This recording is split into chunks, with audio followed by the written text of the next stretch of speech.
ഏറ്റവും ലളിതമായി സംസ്കാരം വേണം. ഖബറിടം നിലത്തായിരിക്കണം.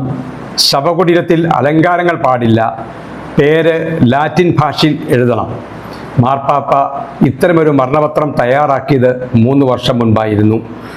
ജീവിതം മുഴുവൻ ആർഭാടം അനുഭവിച്ചിട്ട് മരണശേഷം വലിയ കുടുംബകല്ലേറുകൾ ഉണ്ടാക്കി പൊങ്ങച്ചം കാണിക്കുന്നവർ കണ്ടു പഠിക്കേണ്ടതാണ് ഈ പാവം പാപ്പയെ. പാപ്പയുടെ മരണപത്രം ഇപ്രകാരമായിരുന്നു: ഏറ്റവും പരിശുദ്ധ ത്രിത്വത്തിൻ്റെ നാമത്തിൽ ആമേൻ. എൻ്റെ ഭൗതിക ജീവിതത്തിൻ്റെ സന്ധ്യാസമയം അടുക്കുന്നതായി അനുഭവപ്പെടുമ്പോൾ നിത്യജീവിതത്തിലെ ഉറച്ച പ്രത്യാശയോടുകൂടി എൻ്റെ സംസ്കാര സ്ഥലത്തെക്കുറിച്ചുള്ള അവസാന ആഗ്രഹങ്ങൾ വ്യക്തമാക്കാൻ ഞാൻ ആഗ്രഹിക്കുന്നു.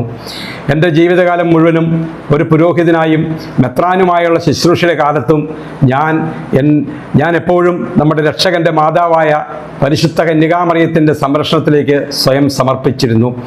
ഈ കാരണത്താൽ എൻ്റെ ഭൗതികാവശിഷ്ടങ്ങൾ ഉയിർപ്പിൻ്റെ ദിനം പ്രതീക്ഷിച്ചു പരിശുദ്ധ മാതാവിൻ്റെ പേപ്പൽ ബസിലിക്കയായ സെൻറ്റ് മേരി മേജറിൽ വിശ്രമിക്കണമെന്ന് ഞാൻ അഭ്യർത്ഥിക്കുന്നു.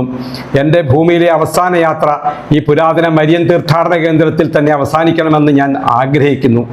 ഓരോ അപ്പോസ്തോലിക യാത്രയുടെ തുടക്കത്തിലും അവസാനത്തിലും പ്രാർത്ഥനയ്ക്കായി ഇവിടെ ഞാൻ എത്താറുണ്ടായിരുന്നു. എല്ലാ ഉദ്ദേശങ്ങളും നിർമ്മല മാതാവിന് വിശ്വാസപൂർവ്വം സമർപ്പിക്കുകയും അവളുടെ സൗമ്യമായ മാതൃപരിപാലനത്തിന് നന്ദി പറയുകയും ചെയ്യുന്നു. ബസിലിക്കയിലെ പൗളൻ ചാപ്പലിനും പീഡാനുഭവ ചാപ്പലിനും ഇടയിലുള്ള നടപ്പാതയിലെ കബറിടത്തിൽ ചുവടെ ചേർത്തിട്ടുള്ളതുപോലെ വിശ്രമകേന്ദ്രം ഒരുക്കണമെന്നാണ് ഞാൻ അഭ്യർത്ഥിക്കുന്നത്. കബറിടം നിലത്തായിരിക്കണം.